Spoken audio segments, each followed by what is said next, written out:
Right now on King 5, former President Donald Trump injured after shots ring out during a Pennsylvania political rally. There were probably 4 or 5 shots. At first, I heard the first shot thinking that it could not have possibly have been. One audience member is dead, 2 others critically injured.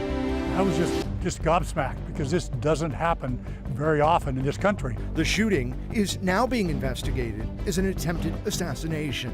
Look, there's no place in America for this kind of violence. It's sick. It's sick. A shocking scene in Pennsylvania as former President Donald Trump is rushed off stage, injured after a shooting during a political rally. Now, the former president is safe. He is alive, walked off the stage, but one audience member was killed. Thanks for being with us tonight. I'm Sebastian Robertson. This is all happening just days before the start of the Republican National Convention in Milwaukee. That's where we find NBC's Alice Barr, who joins us live. Alice, the latest tonight. Sebastian, we just heard from the FBI in a press conference in which they said that they have a tentative identity on the shooter, but they are not releasing it at this point. They are still looking into the motive, and they're looking into any potential security failures, as everyone is wondering how this could have happened. Former President Trump is safe tonight after a horrifying moment at his rally in Butler County, Pennsylvania. This evening we had what we're calling an assassination attempt against our former president, Donald Trump. The former president writing on Truth Social that he was shot with a bullet that pierced the upper part of his right ear. It just went pop, pop, pop, pop.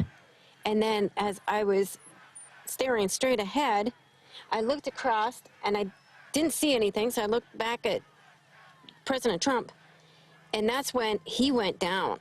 The U.S. Secret Service says it neutralized the shooter, who is now dead. One spectator was killed, 2 others critically injured.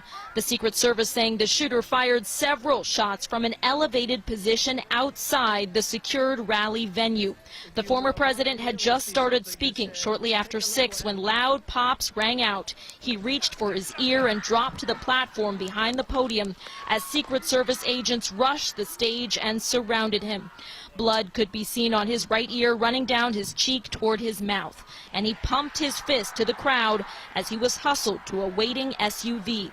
Former President Trump thanking law enforcement and offering condolences to the person who was killed and those injured. President Biden addressing the nation. There's no place in America for this kind of violence. It's sick. It's sick. It's one of the reasons why we have to unite this country. We cannot allow for this to be happening. We cannot be like this. As lawmakers and Americans from both sides of the aisle send prayers for healing and for peace.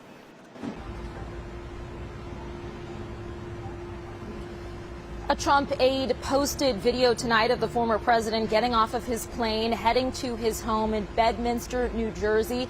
And the campaign says he is looking forward to coming here in Milwaukee for the Republican National Convention, of course, kicking off on Monday. Sebastian. Alice, you mentioned the president will be at the RNC where you are in Milwaukee. Any indication if this is going to impact plans as to how this will play out?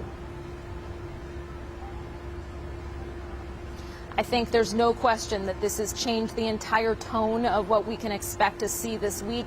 He's going to be giving this speech on Thursday, already anticipated, and now it's going to take on a lot more significance outside of that. And, you know, we've been hearing from some of the folks who are here, the delegates coming into town, talking about how they feel sick to their stomachs over this.